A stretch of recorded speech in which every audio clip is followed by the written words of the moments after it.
Hello and welcome back to the book. It's time to relax and enjoy some of the finest literature ever written in English. In Pride and Prejudice today we find Jane and Elizabeth reunited back home in Hertfordshire. If you're sitting comfortably, then I'll begin.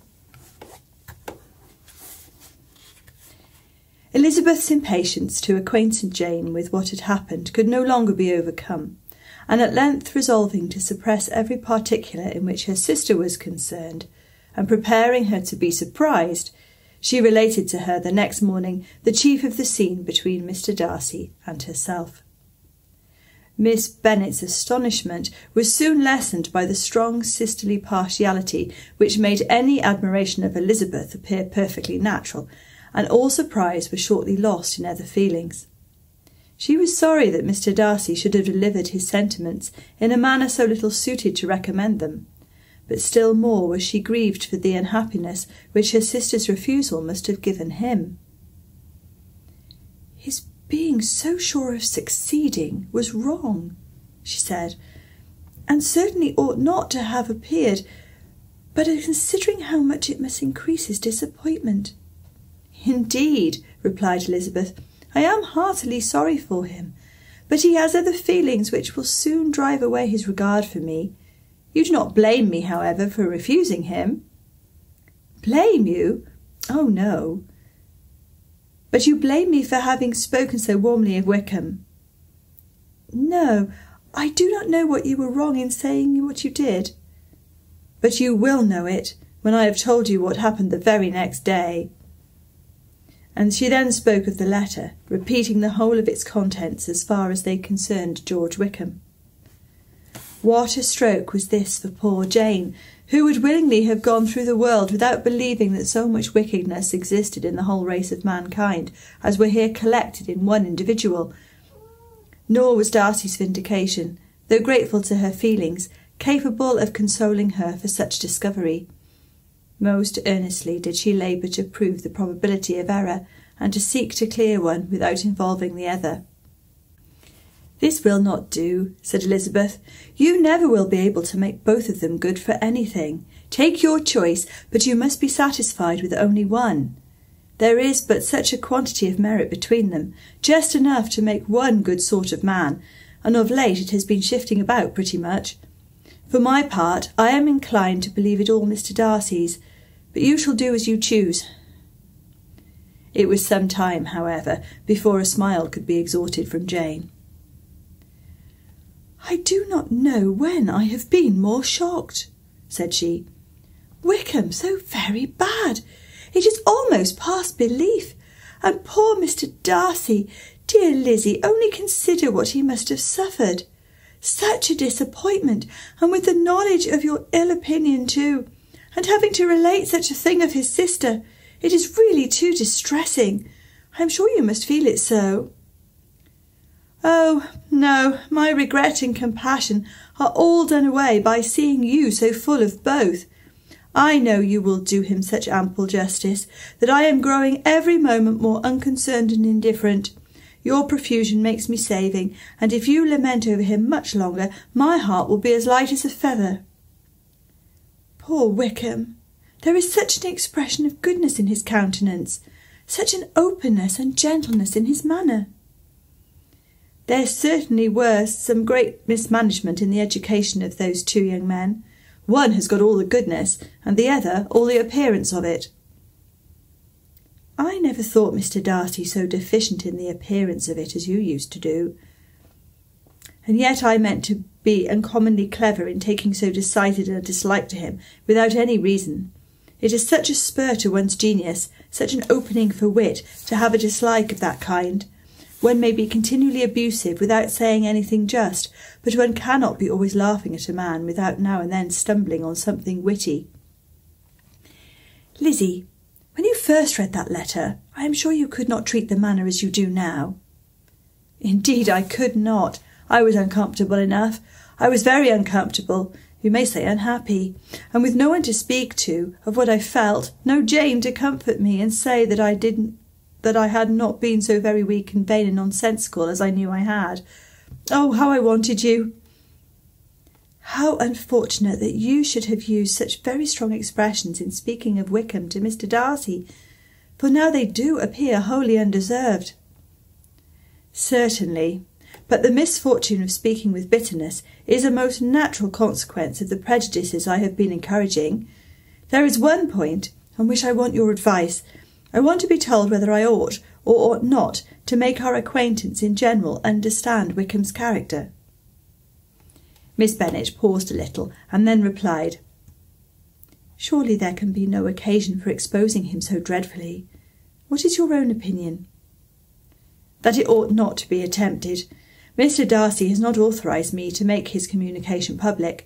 On the contrary, every particular relative to his sister was meant to be kept as much as possible to myself, and if I endeavour to undeceive people as to the rest of his conduct, who will believe me?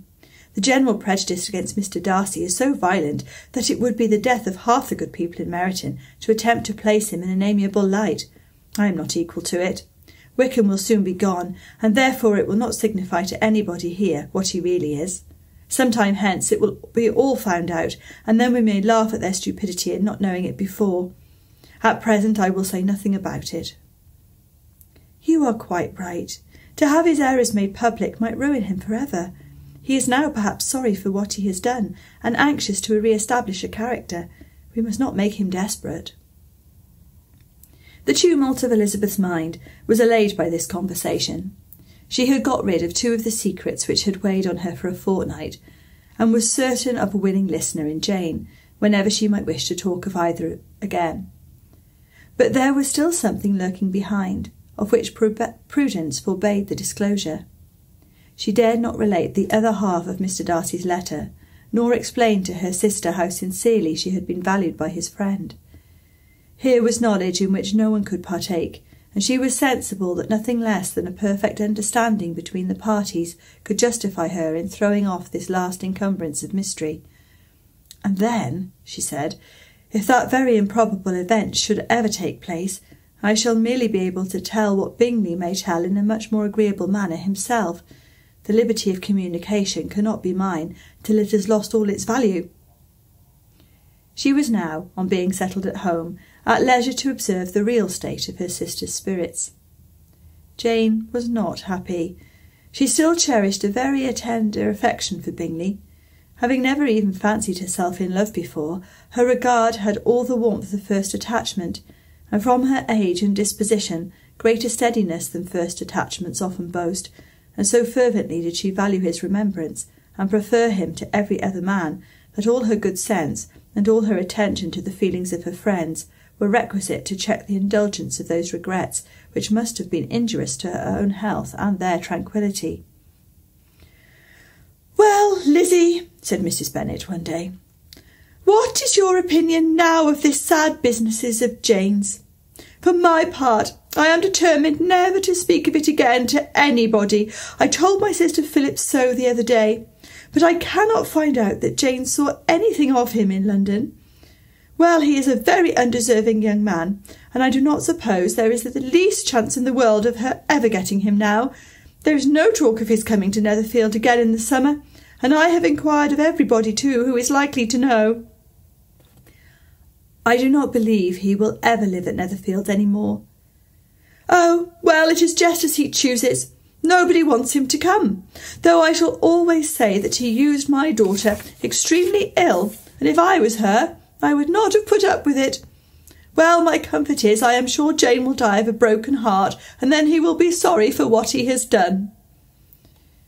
But as Elizabeth could not receive comfort from any such expectation, she made no answer. "Well, Lizzie," continued her mother soon afterwards, "and so the Collinses live very comfortable, do they?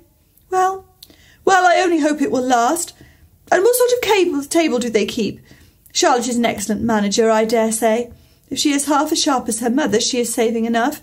There is nothing extravagant in their housekeeping, I dare say." "No, nothing at all." "A good deal of good management, depend upon it. Yes.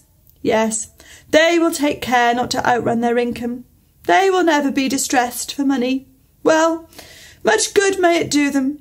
And so I suppose they often talk of having Longbourn when your father is dead. They look upon it quite as their own, I dare say, whenever that happens." It was a subject which they could not mention before me. "No, it would have been strange if they had, but I make no doubt they often talk of it between themselves. Well, if they can be easy with an estate that is not lawfully their own, so much the better. I should be ashamed of having one that was only entailed on me." The first week of their return was soon gone. The second began. It was the last of the regiment's stay in Meryton, and all the young ladies in the neighbourhood were drooping apace. The dejection was almost universal. The elder Miss Bennets alone were still able to eat, drink, and sleep, and pursue the usual course of their employments.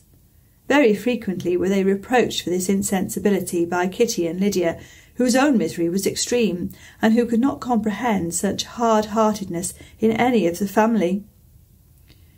"Good heaven, what is to become of us? What are we to do?" would they often exclaim in the bitterness of woe. "How can you be smiling so, Lizzie?" Their affectionate mother shared all their grief.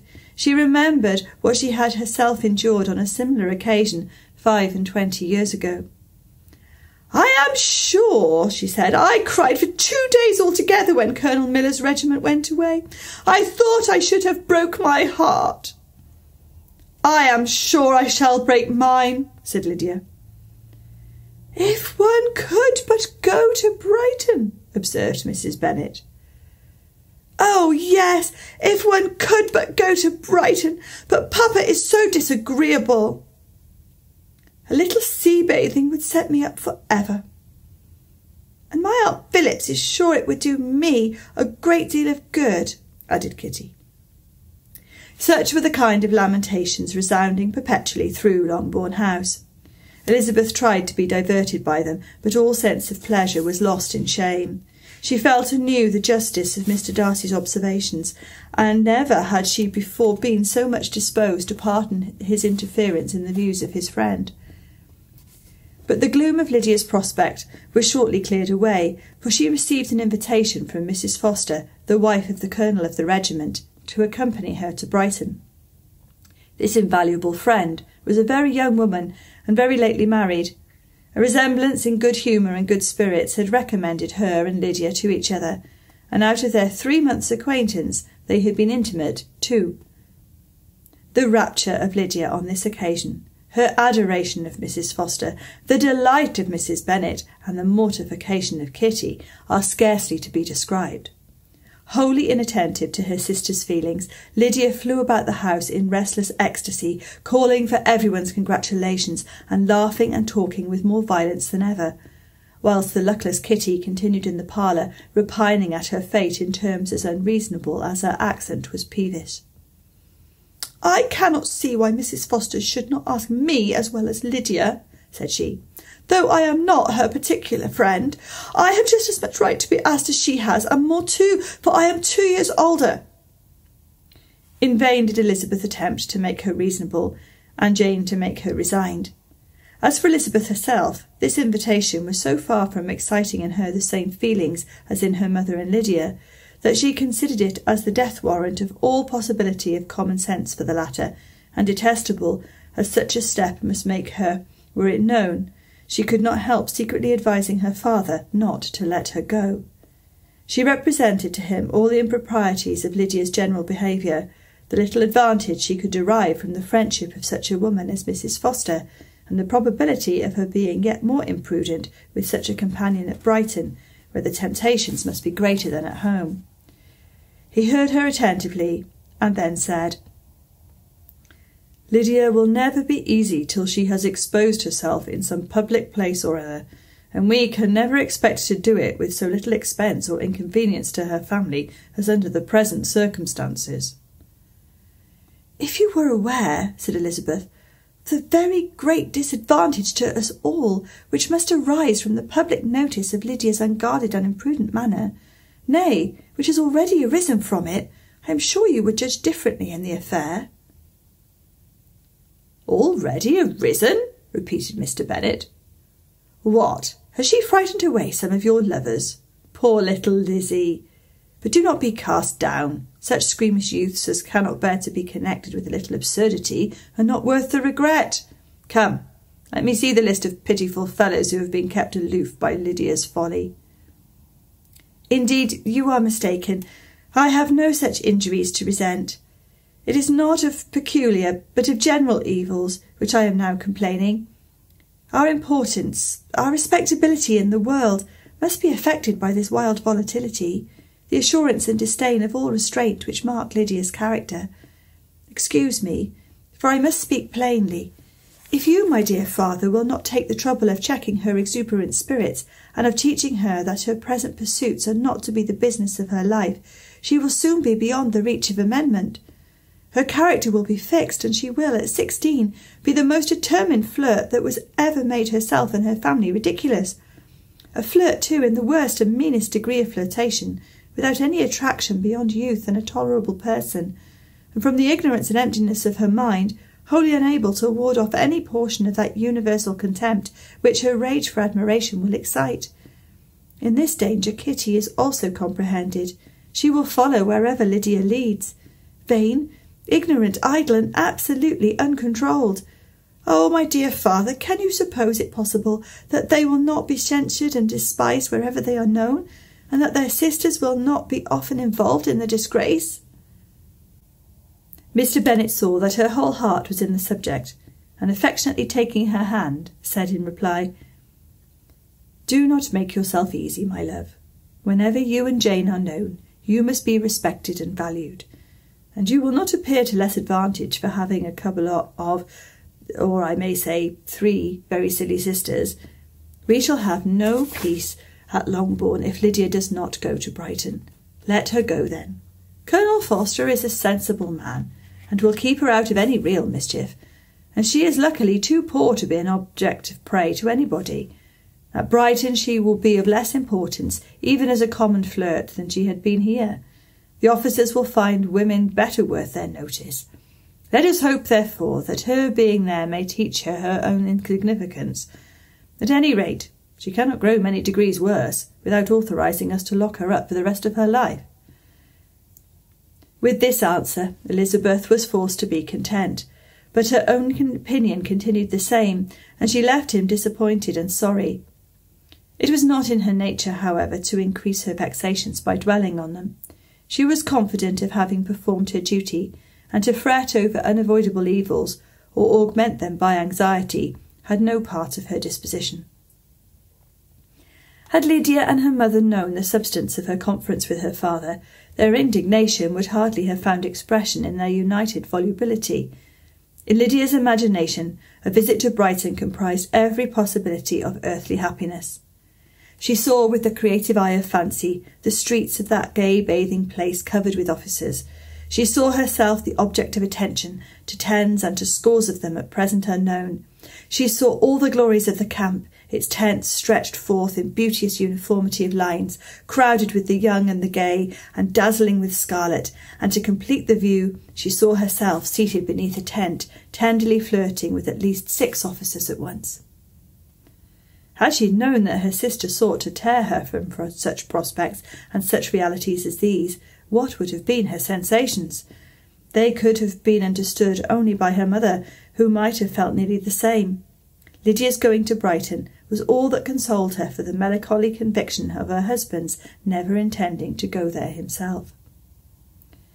But they were entirely ignorant of what had passed, and their raptures continued with little intermission to the very day of Lydia's leaving home.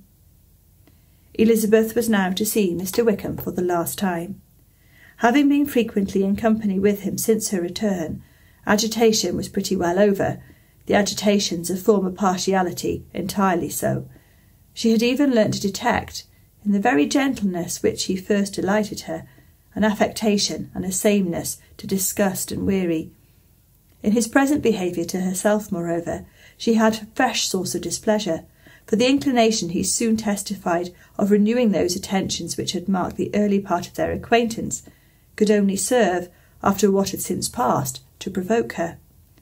She lost all concern for him in finding herself thus selected as the object of such idle and frivolous gallantry, and while she steadily repressed it, could not but feel the reproof contained in his believing that however long and for whatever course his attention had been withdrawn, her vanity would be gratified and her preference secured at any time by their renewal.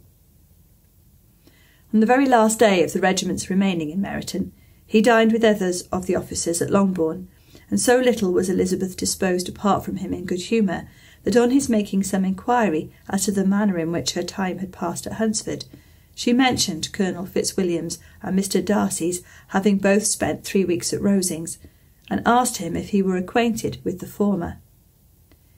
He looked surprised, displeased, alarmed, but with a moment's recollection and a returning smile, replied that he had formerly seen him often, and after observing that he was a very gentlemanlike man, asked her how she had liked him. Her answer was warmly in his favour. With an air of indifference, he soon afterwards added, "How long did you say he was at Rosings?"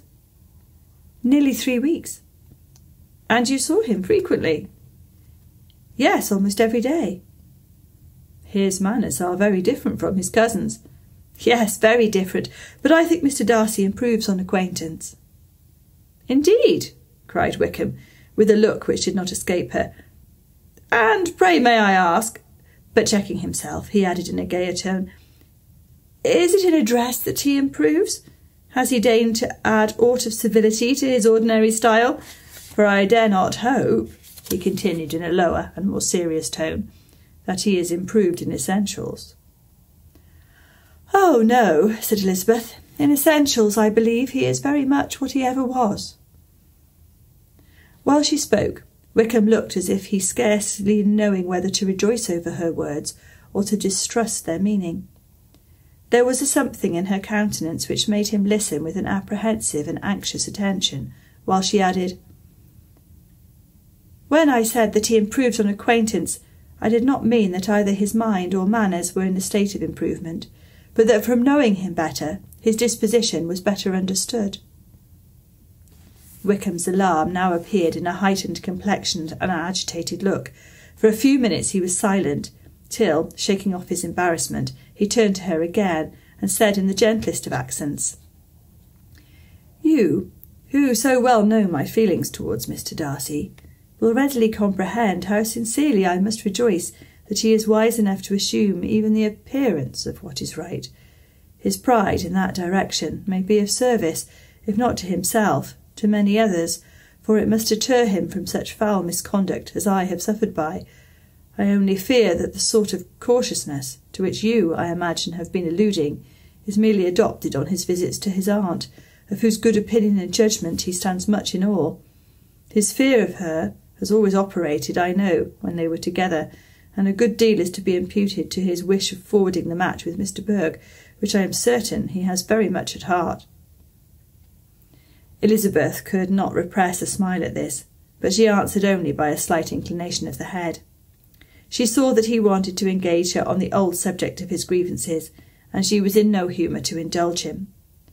The rest of the evening passed with the appearance, on his side, of usual cheerfulness, but with no further attempt to distinguish Elizabeth, and they parted at last with mutual civility, and possibly a mutual desire of never meeting again. When the party broke up, Lydia returned with Mrs. Foster to Meryton, from whence they were to set out early the next morning. The separation between her and her family was rather noisy than pathetic. Kitty was the only one who shed tears, but she did weep from vexation and envy.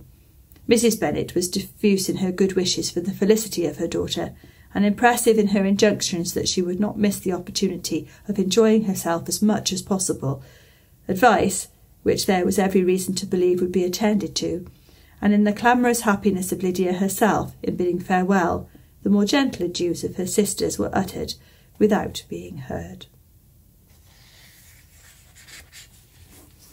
Thank you for listening. If you want to hear the next part of the story, please do think about subscribing to the channel, and I very much look forward to seeing you next time. Goodbye.